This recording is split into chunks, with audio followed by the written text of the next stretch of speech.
သွေးရိုးသမားတွေအတွက်ဆိုဒီယမ်ဆိုတဲ့စားဓာတ်ကပေါ့နော်သွေးကိုတိုးစေနိုင်တာလားမတိုးစေနိုင်ဘူးလားပေါ့နော်ဒီလိုချက်ကိုကျွန်တော်ကနေပြီးတော့ကျွန်တော်ရဲ့အဖွား2ယောက်နဲ့ရှင်းပြီးတော့မျှဝေပေးမှာပဲဖြစ်ပါတယ်ပထမအဖွားတစ်ယောက်ကဆိုလို့ရှိရင်အသက်60ကျော်သာနေရတဲ့အဖွားတစ်ယောက်ဖြစ်ပါတယ်နောက်ထပ်အဖွားတစ်ယောက်ကဆိုလို့ရှိရင်အသက်80ကျော်အထိနေသွားရတဲ့အဖွားဖြစ်ပါတယ်ပထမ60ကျော်နေရတဲ့အဖွားကဆိုလို့ရှိရင်ကျွန်တော်ရဲ့အဖွားအရင်ပေါ့နော်အဲ့ဒီဖွားကဆိုလို့ရှိရင်ခါကြီးပေါင်းတက်ပြီးတော့နော်ခါမှာဝေဒနာကိုလည်းခံစားနေရတဲ့သူဖြစ်ပါတယ်ဒီအဖွားကဆိုလို့ရှိရင်မျက်နှာကအမြဲတမ်းပဲပေါ့နော်များသောအားဖြင့်အင်းနေတတ်တယ်ပြီးလို့ရှိရင်ကျွန်တော်တို့မကြာခဏညအချိန်တော်မှာမူးတာမောတာတွေလည်းမကြာခဏဖြစ်တတ်ပါတယ်ခင်ဗျပေါ့နော်တောက်သုံးတဲ့ဆေးကဆိုလို့ရှိရင်လည်းခါနဲ့ပတ်သက်တဲ့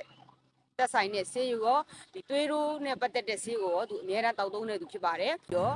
သွေးသွင်းရတဲ့အထိဖြစ်လာပြီးတော့အသက်60ကျော်မှာဆုံးမသွားခဲ့တယ်နောက်ထပ်အဖွားတဦးကဆိုလို့ရှိရင်အဖွားဝင်းခွဲပေါ့နော်အဲ့ဒီအဖွားဝင်းခွဲကကြတော့သွေးရိုးဆိုတာရှိတယ်ဆိုတဲ့ကသူကဆိုလို့ရှိရင်ငပိငချောက်နဲ့ပတ်သက်တဲ့အရာတွေကိုလုံးဝ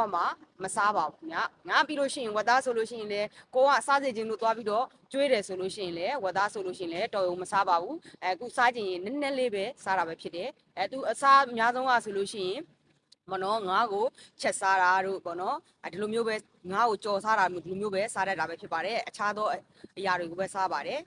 ငပိငချောင်းနဲ့ပတ်သက်တဲ့အရာတွေကိုလုံးဝရှောင်ကျင်တာပဲဖြစ်ပါတယ်အဲ့ဒီအဖွားကကြတော့အသက်80ကျော်မှဆုံးမသွားတာပဲဖြစ်ပါတယ်ဒီအရာကိုကြည့်မယ်ဆိုလို့ရှိရင်ကျွန်တော်တို့သွေးရိုးဆိုတာကမနော်ဆိုဒီယမ်ဆိုတဲ့စားဓာတ်နဲ့အတူမနော်အခြားသောသွေးတိုးစေနိုင်မဲ့အစားအစာတွေကိုတတ်နိုင်ဆုံးရှောင်ကျဉ်ပြီးတော့သွေးကြစေနိုင်မဲ့အစားအစာတွေကိုဒါစားတော့မယ်ဆိုလို့ရှိရင်သွေးရိုးသမားတွေအနေနဲ့အသက်ရှည်နဲ့ကြမ်းကြမ်းမာမာပျော်ပျော်ရွှင်ရွှင်နေထိုင်မှာပဲဖြစ်ပါတယ်သွေးတိုးစေနိုင်မဲ့အစားအစာတွေကဘာတွေလဲဆိုလို့ရှိရင်ကျွန်တော်ဒီမှာမျှဝေပေးမှာဖြစ်ပါတယ်ဆိုဒီယမ်စားဓာတ်ပါဝင်မှုအများဆုံးဖြစ်တဲ့ငပိငချောက်ငံပြရည်ပစွန်ချောက်ဒီလိုမျိုးအရာတွေဖြစ်ပြီးတော့ပြီးလို့ရှိရင်အချုံမုံမှာပါတယ်ပေါ့နော်အချုံမုံတို့အရာတွေကိုဒါအတက်နိုင်ဆုံးရှော့စားရမယ်ရှောင်စားရမှာပဲဖြစ်ပါတယ်ပြီးလို့ရှိရင်အစီအစိမ်းဖြစ်တဲ့ဝက်သားတို့ပေါ့နော်အုံနှုတ်ခေါက်ဆွဲတို့ပေါ့နော်ပြီးလို့ရှိရင်ကျွန်တော်တို့စားအုံးစီဒီအရာတွေကိုရှော့စားရှောင်စားရမှာပဲဖြစ်ပါတယ်သွေးကြစေတဲ့အစားအစာတွေကဘာတွေလဲဆိုလို့ရှိရင်တဘာဝတတိတစ်နံပေါ့နော်ဟင်းဟင်းရွက်တွေဖြစ်ပါတယ်တန်တလုံရွက်တို့စင်တုံးမနွယ်တို့ရှားဆောင်တို့ပဲဖြစ်ပါတယ်ဒီလိုအရာတွေကိုစားတော့မယ်ဆိုလို့ရှိရင်မိတ်ဆွေတို့အနေနဲ့ပေါ့နော်သွေးပေါင်ကျပြီးတော့ကျန်းမာတဲ့ဘဝကိုရရှိပိုင်ဆိုင်နိုင်မှာပဲဖြစ်ပါတယ်ခင်ဗျာဝင်းချုပ်ခြင်းကလည်းသွေးကိုတိုးစေနိုင်တာဖြစ်တဲ့အတွက်ကြောင့်မလို့သွေးတို့ယောဂဝေဒနာရှင်တွေနဲ့မိမိတို့ရဲ့ဝမ်းကိုပေါ့နော်စီမံဝမ်းမှန်ဖြစ်အောင်ဂရုစိုက်တင်ပါတယ်ခင်ဗျာ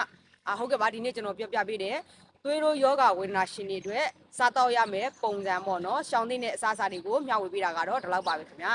ကျွန်တော်ရဲ့အကောင့်လေးကို follow မလုပ်ကြသေးဘူးဆိုရင် follow လေးလုပ်ပေးသွားပါခင်ဗျာ notification လေးလည်းနှိပ်ပေးသွားပါခင်ဗျာ subscribe လေးလည်းလုပ်ပေးသွားပါခင်ဗျာအခြားသောတငယ်ချင်းတွေသိအောင်လည်း share ပေးသွားပါခင်ဗျာနောက်ထပ်ပေါ့နော်ကျွန်တော်ပြောပြတဲ့အချက်တွေထက်ထပ်ဆောင်ပြီးတော့ပေါ့နော်တည်တဲ့သူလေးတွေရှိတယ်ဆိုရင်စားတော့တဲ့အရာရှောင်ကျင်တဲ့အရာလေးတွေကို comment မှာရေးလာပေးလို့ရပါတယ်ခင်ဗျာကျွန်တော်ဗီဒီယိုလေးကိုဆောင်အောင်ကြည့်တဲ့အားလုံးကိုကျေးဇူးတင်ပါတယ်